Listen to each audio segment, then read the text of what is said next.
Are you a real estate agent looking for more listings?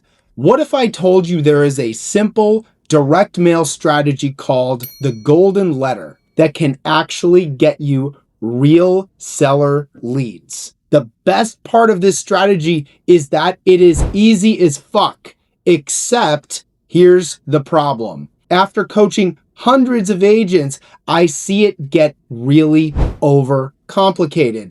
So in this video, I'm going to walk you through the 5 simple steps of the simple golden letter strategy. The strategy itself isn't magic, but it will create listing opportunities for you. Let's get right into it. The very first step is to pick the right area. See, a lot of agents want to start with the letter itself and they want to make it look all pretty with their own logo and QR code. Okay, chill out with that stuff. We will get there, I promise. The real strategy starts with the list. You know, who you're actually sending it to. If you send a good letter to the wrong people, the campaign is already weak.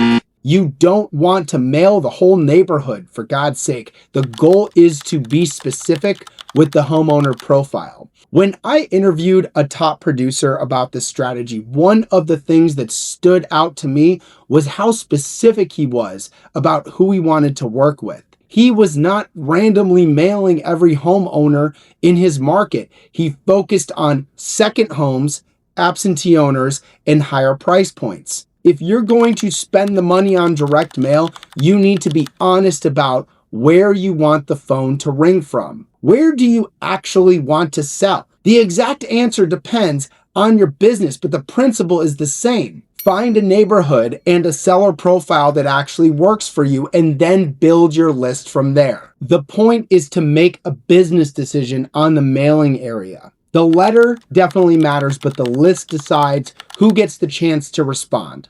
The second step is to set up your call system before the letters go out. This is where you might get the order wrong. It's easy to think that the campaign starts when the letter hits the mailbox. It actually starts before that. Because if the letter works, someone is going to call you. You have 2 basic options. You can have the homeowner call your cell phone, or on the other hand, you can use a dedicated voicemail number that records and transcribes the message. For most solo real estate agents, I like the dedicated voicemail option better, not because you're trying to avoid the call itself, but because you're trying to be prepared for it. If you're in the middle of an appointment or driving, picking up a random golden letter call may not help your conversation. You may not know which campaign they actually came from, and if that's the case, you won't be ready to ask the right questions. A dedicated voicemail system gives you a little control. Say the homeowner calls, the message gets recorded, you research the property, then you call back prepared. You can also use a different phone number for every area and campaign. That gives you cleaner tracking and helps you understand which mailings are actually producing responses. Now let's get to what the voicemail greeting should say. Keep it simple. For example, "Hi there, you've reached Lucas with Keller Williams. I am sorry that I missed your call. Please leave your name, number, and brief message. I will call you back shortly." That's enough. I know it sounds overly simplistic, but before you mail anything, answer this question. What exactly happens when someone calls? If you can't answer that, you're not ready to send the letter. The third step is to keep the letter simple. Here we are. Here's the whole point. This is why they call it the simple golden letter. This is where the entire strategy gets seriously jacked up, so pay attention. You are going to want to add stuff like a logo, a QR code, or your 10-year-old headshot. Just stop it. The point of the golden letter is not to impress the homeowner. The point is to get the homeowner to respond. The letter has one job: make the homeowner wonder if they would actually sell for the right price. The basic version sounds like this. Dear homeowner, would you be interested in selling your property at 123 Main Street to a client of mine? If so, please call me at this number. Thank you. That is the idea.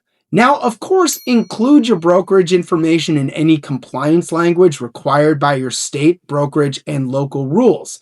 If the property is presently listed with another agent, make sure your letter is not intended as a solicitation. Check with your broker and follow your local requirements. But from a marketing standpoint, do not give the letter more than one job.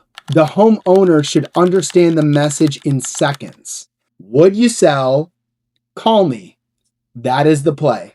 The fourth step is to know how to respond when the homeowner calls you back. All right, buckle up because here's where things get exciting. You put together this awesome campaign, you did it the right way, and now you get people calling.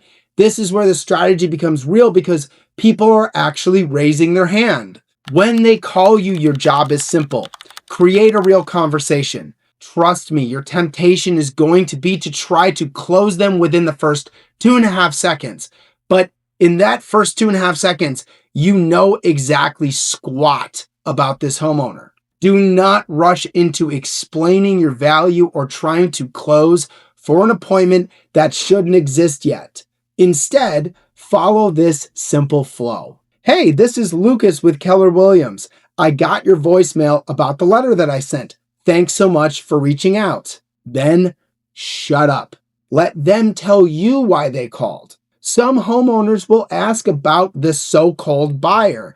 Others will admit they were just curious. That first response tells you where the conversation needs to go. From there, you can say something along the lines of, as you know, buyers are looking in your area, and instead of just waiting for the right home to hit the market, I'm reaching out proactively to see who may be open to a conversation.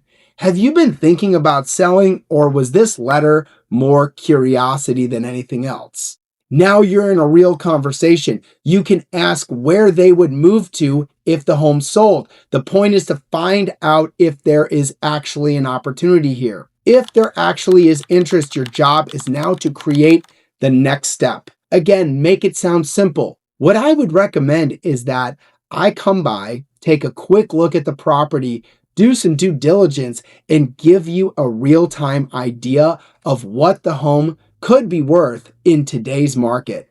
Then we can see if this even makes sense. That is the move. The letter's job is to get the phone to ring. Your skill turns the call into a real opportunity. The fifth step is to track the math. This is what turns the golden letter from an idea into a business strategy. Rather than mailing and praying, let's understand what numbers actually matter. How many letters did you send? How many calls came in? How many real conversations happened from those calls? How many appointments were set? How many were held? How many listings were signed? Once you have the math, you can diagnose the campaign. Let's break down what could actually be going on if some of these numbers feel off. If you send 500 letters and get 0 calls, the issue may be the list itself. Remember the first step, choosing your ideal seller. Double check your list. If your list is mostly homeowners who just moved in the last 3 years, the issue isn't your letter, it's the people. If you get calls but 0 appointments, the issue may be the callback, the script, or the questions, or perhaps your ability to create trust. Practice your scripts, check with the others, and do the work. If you get appointments but no signed listings, the issue may be your listing presentation. Don't jump to conclusions yet. This is diagnosis, not prescription. And that's why tracking matters. Tracking numbers tells you where the strategy is breaking. Many times agents experience conversations improving over time, and it's not because we make the letter more complicated, but because we work on our conversation skills and improve our presentation. Most agents want to change the tactic before they improve the skill set. If you follow the simple structure of the letter, stick with it. Sometimes the issue is that you need to get better at what happens when the opportunity shows up. So track the numbers, understand the math. The point is to stop guessing. So if you are going to run this play, run it like a business, because this is not direct mail. It is a listing conversation strategy. The letter creates the hand raise. The business comes from the system behind it. Go build the system.